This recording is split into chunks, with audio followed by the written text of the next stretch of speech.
Hi, this is Tracy Halesbass with Right on Four Corners on KSJE 90.9 FM. Today, I am excited to talk to Neill McKee about his book, Finding Myself in Borneo, Sojourns in Sabah. Good morning, Neill. Good morning, Tracy. I very much enjoyed reading Finding Myself in Borneo, Sojourns in Sabah. Yeah, now you won a big prize for a biography, but this is actually a memoir.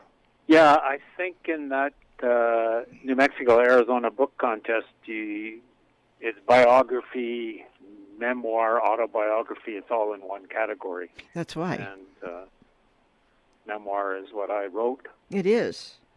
And a very interesting one, too. Why don't you tell our listeners just a brief synopsis of the book? Well, it's my memory after many, many years, 45 years of international work, of my very beginnings, where I was a volunteer teacher from Canada based in Borneo, and formerly British North Borneo, which is now East Malaysia, and the state of Sabah. And it's really where I began my career.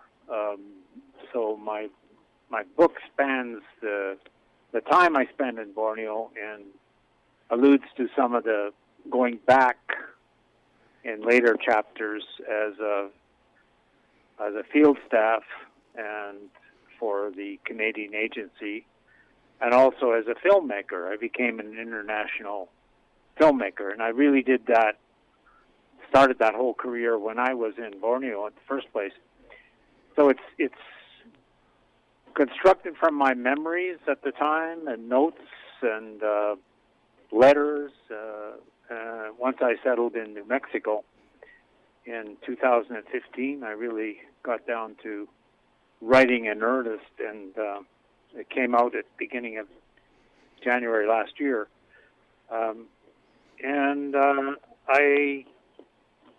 I mentioned going back there many times and seeing what's happened. So it's not just the perspective of a young teacher in his early 20s. It's as maturing man, Right.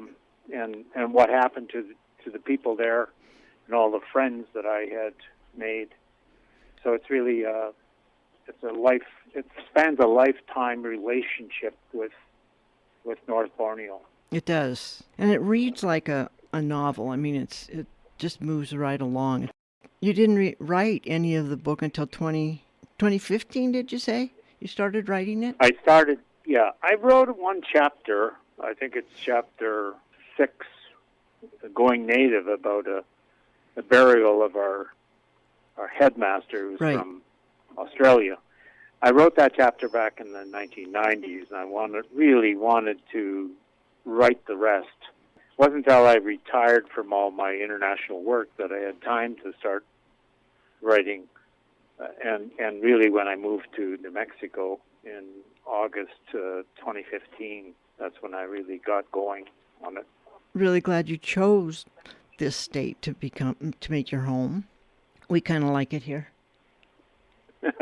Yeah, it's a great place, and there's a lot of other writers to confer with and Right. learn from.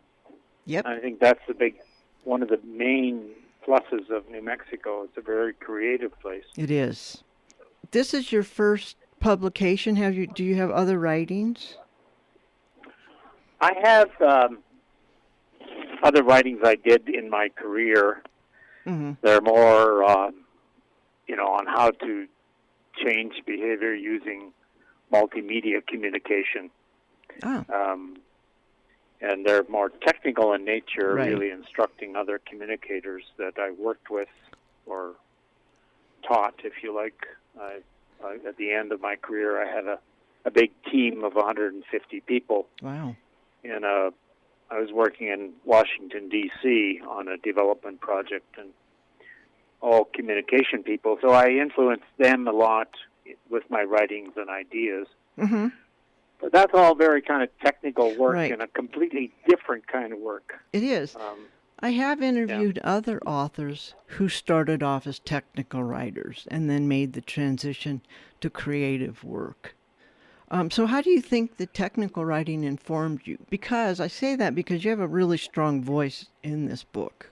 It informed me in terms of discipline and writing, but the style is completely different. Right. And what I learned is when I arrived here, is I had to find some good mentors. So I enrolled at the University of New Mexico and took some courses with Diane Teal, a professor there, graduate level courses. For some reason I got in, I'd say seminars more, and that getting a lot of feedback from other adult students there, and going to Southwest Writers in Albuquerque, getting a lot of feedback from people there I met, and finding a good editor, creative developmental editor. I chose Pamela Yenser, who I met at Southwest Writers, and that really helped as well because it's a completely different form of writing. It is. And you have to be ready to throw your ego out. You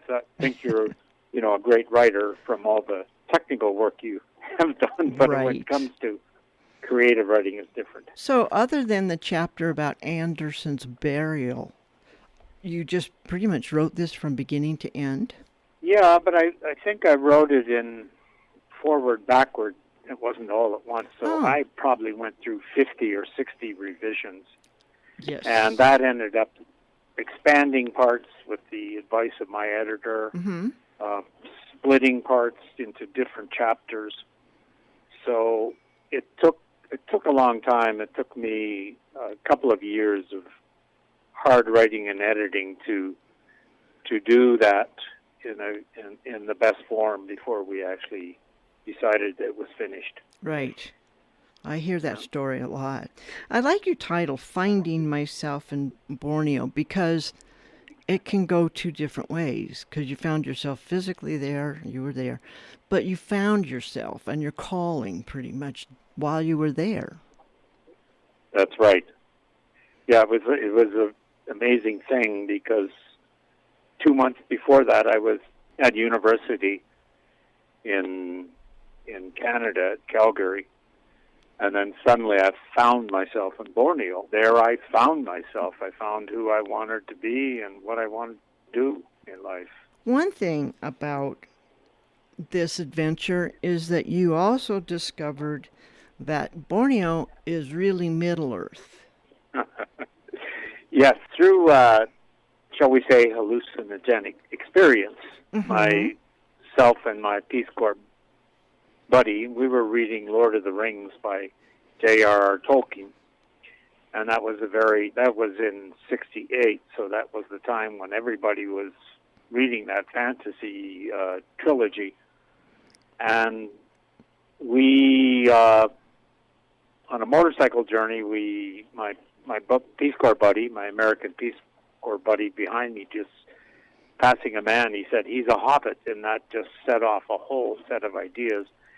And we developed the North Borneo Frodo Society, which people joined from around the world. And it continues today. I've got a website for it, North Borneo Frodo Society. It's the only other society that Tolkien joined, other than the Tolkien Society of London. I was really impressed with that. I think the man had a sense of humor. I do too. And that's why he joined. Yeah, he really had a sense of humor. But out of all the other societies, and I'm sure there are many, he thought yours was valuable, so that's really fun. Well, yeah. And the North Borneo Frodo Society lives on today, as you demonstrated in Madrid. Right, that was in the last chapter. That's documented in my last chapter. We're coming to New Mexico. I joined the Freak Flag Parade, August 1st, 2015. I think it was their second. I'm not sure if it continues today, but I felt at home in this crazy state, in this crazy little town, Madrid, and that flag fit, and my presence just fit right in as the funny Canadian man from Borneo, now come writer. Yep. Yep. In New Mexico. And we could also call you Mr. Neill. Mr. Neill. Yep. Neill is the word. My name is Neill, but Neill is Paku in Malay. So I had a whole Malay name for myself that is Mat Paku bin Gunchi, a literal translation of Neill McKee, or the Honorable Neill McKee, which, again, done in jest, only understood by my Peace Corps friends. The thing is that the book is about the fun we had as well as the hard work. Yes. And I think I dwell less on the hard work. That's covered in the first couple of chapters, the teaching. And I found teaching a little bit tedious, frankly. We didn't have many resources. I did get things from Canada, got Stepner, photocopying. We got megaphones and for sports day, and we got tape recorders and different things like that. I raised money for that. Yeah, you did that on your own, didn't you, asking for some help? Yeah. Yeah. Yeah. That was a little development project. I became a good teacher. I didn't know anything about teaching when I went there. I was just fresh out of university. Well, you have experiences with certain students that lived on, such as D13. Yes. Datu Tika Blas, or Datu 13, as he was called. I met him there. He became the head of Sabah State Archives, sort of the head historian of the state, and he was writing papers and delivering speeches. I think that's great. Other students became part of the cabinet of the state, chief minister's department. One of students, Janisa Binti Norjam, became the head of quality assurance in the chief minister's department of the state of Sabah, Malaysia. And she was the most detailed student, very good. She was always concerned with getting everything right. And there she became what she was, really. That definitely had an influence on those people, as much as they influenced you. The area you described is beautiful. It was. It's a lovely tropical country. It still is. I mean, the coastal area where I lived was the jungle. There was no jungle there at that time. That had gone a long time ago. So that it's a very hilly, somewhat mountainous area with kampongs or villages strung out along the rivers, very luscious green, such a verdant countryside with a warm climate right through the year, and pretty predictable climate. So the third chapter of my book is The Rain at 4, where it describes the main adjustment to the town, to teaching, and at the end it really gets into the repetitive nature of my work there and my life there. It's called The Rain at 4 because that's what happened almost every day. As at 4 o'clock, you could almost set your watch to it. Amazing. You'd have a downpour, and it would only last for half an hour, cool everything down, refresh everything, and then the cycle began again. And you described pretty acutely how the stench can be pretty bad. The thing you have to get used to, and it's a lot changed now because the garbage control and disposal systems are much, much better. But at that time, you had a lot of garbage thrown into the gutters out on the streets and kind of rotting right there, and animals walking around, defecating anywhere. Wow. We had cows, we had goats, we had kerbau or water buffalo. So, yeah, you had to get used to that side of life. As I mentioned, it's all pretty well cleaned up now. We had dogs with very little hair on them because of fleas and disease and skin diseases.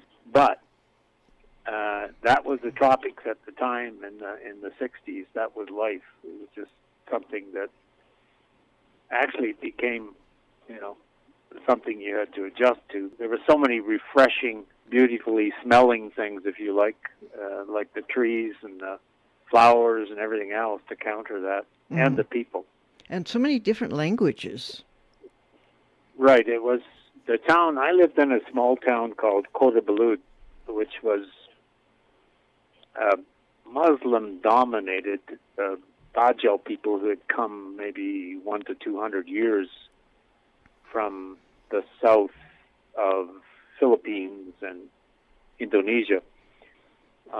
They came as fishermen, Bajau Laut or seafarers, and they landed and became rice farmers and animal husbandry farmers, if you like, along the coast. And then the Kadazan people, they kind of drove the Kadazan people up more into the hills. And they had been there for probably 3,000 years. That was two languages. Then you had to deal with Chinese. You had about 6, 7 Chinese languages, including Mandarin, which was an overall language of education for the Chinese.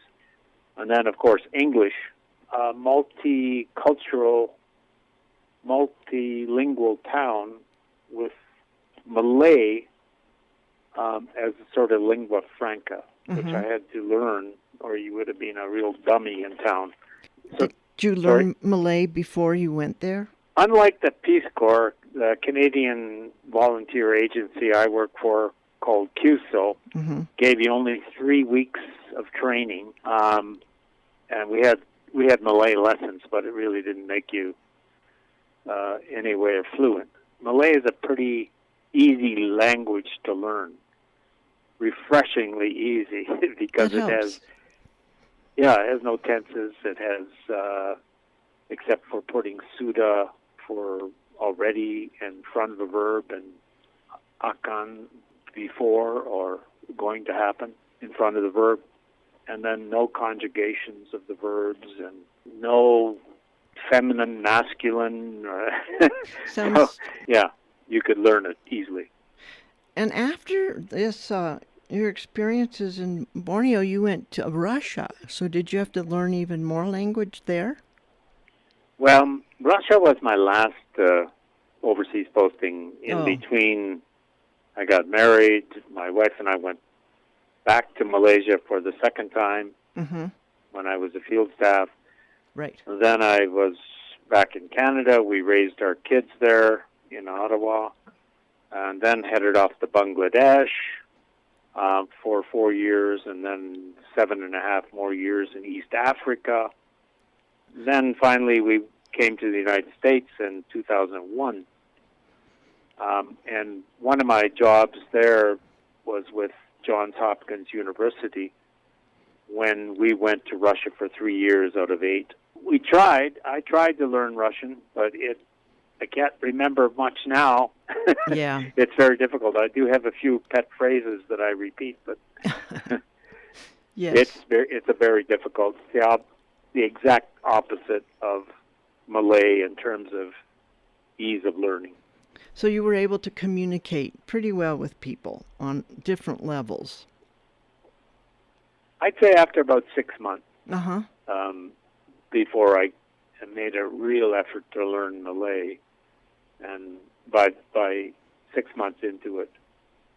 Whereas my Peace Corps buddy, who I lived with, Peter, right, who the book is dedicated to, he came in there with his 3 months of American Peace Corps training, and he won the national language contest on the town field, or Padang, just after he arrived. Amazing. He was amazingly good with languages. I had a lot to live up to, so that was really an incentive to learn. It's a very rich book about different cultures. And hopefully how you interact with them. Or Right. one of the things on that first chapter I wrote, Going Native, chapter 6, is you realize you've got to maintain who you are, even within that culture. You can't go native like this guy did. I described. Right.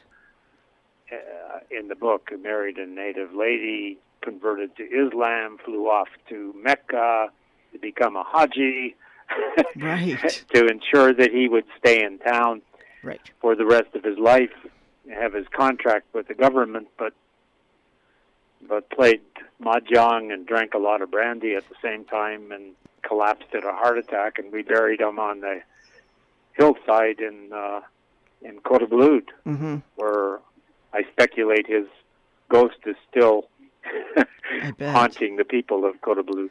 Really, that was a really graphic chapter. Made you think about things. Yeah. He was the head of the school, and after he died, the new head of the school also converted, right? Right. He was a guy from southern India, a Hindu, and it was a big surprise that he just suddenly came back as Abdullah or some such name, and but we ignored it. We just called him Kumar, Mr. Kumar. He was a very difficult character. Yes. But one, in a sense, became endearing by the end. And what a story this guy, with his muddled mind, ran things in a muddled way. Well, some of his dialogue that you captured is hilarious. That's what I said. Stream of consciousness. Right. That's what he was good at. Stream of consciousness. And learning to run a school meeting. At one point, I just had to jump in and erase his muddled timetable, which I got away with because of at that time, it was the last 8 months, and I was the only foreign teacher on staff, and I took advantage because I could see just disaster ahead, complete confusion. But the guy had a very good way of turning things around. I think he was still a Hindu, and he believed that, I believe that he had been reincarnated so many times that he had said and done everything there is to see and do before, including my timetable, which I rewrote. He just got up and says, "That is what I said. That is what I said." And everything was, "That is what I said." He ran the words together. He ran all words together like that. That sounds like that is what I said. Yeah, he was a character, and you captured him really well. But it's changed now after the big volcanoes. Minor desecration. It was really that, and of course the desecration was in local people's mind. It was Western climbers urinating on top of the very sacred mountain, 13,435 feet above sea level, which was right beside us. It was a sacred mountain of my youth, I say. And in 2015, some foreign climbers apparently stripped naked and urinated on the top of the mountain. And some of the locals thought this caused the earthquake. It wasn't a volcanic activity, but the earthquake of about 6.1 on the Richter scale. And that really hasn't changed that mountain because it's solid granite, and one of the donkey's ears, there's a formation on top that one of them broke off. It's still a lovely, beautiful country to go and visit and see in the area that I'm talking about, Mount Kinabalu. Climb the mountain, and there's so many tourist things there now for newcomers who haven't been there before. For me, going back, was a disappointment in some ways because there's too much development, too much tourism, and Yeah, it sounded like it. But it's going for bird watching and staying in a longhouse, or there's a lot of tourist resorts as well that have sprung up on both sides of the state, both the east and the west side.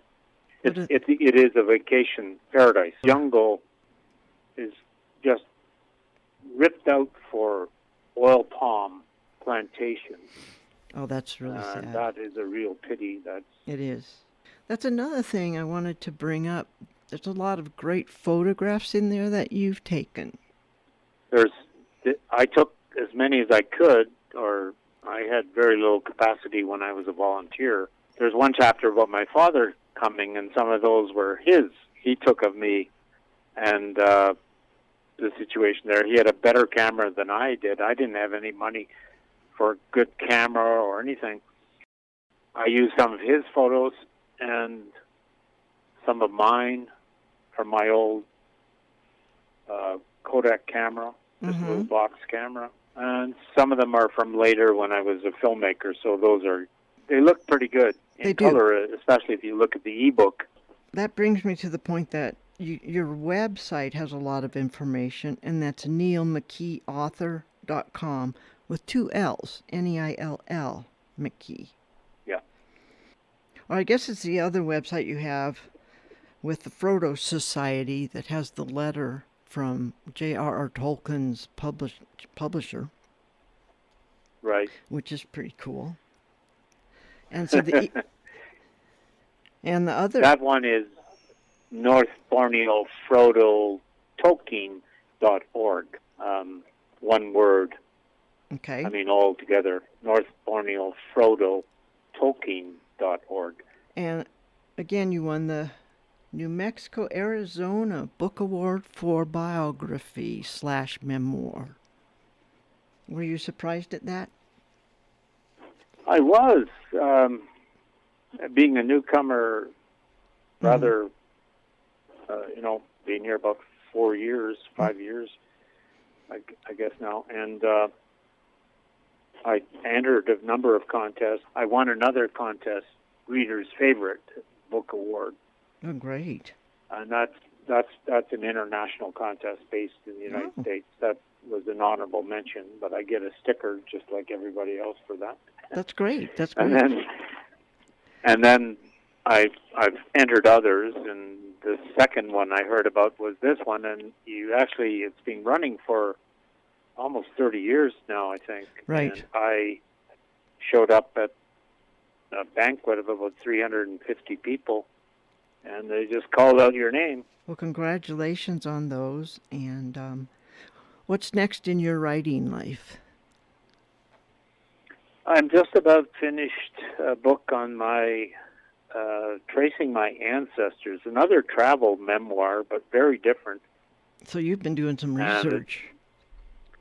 I have. I came from Canada, but I found through my maternal grandmother that I connect right down through American history to the Mayflower and almost every battle in United States history. So amazing, isn't that? That's really, I think, aimed at kind of people interested in ancestry, genealogy, history, and the theme of guns and gods. So it's been a lot of fun. I did the 13,000 miles over 3 years of traveling by road, doing a book on my childhood and youth in my little town I grew up in. It'll be coming out a little bit after this book. That's great, because you started, and there's a little bit about that, but it seems very interesting at the factory town. Thank you so much for talking with me. It's been a pleasure. And that was Neill McKee, talking about his memoir, Finding Myself in Borneo, Sojourns in Sabah. This is Tracy Halesvass with Right on Four Corners on KSJE 90.9 FM in Farmington, New Mexico.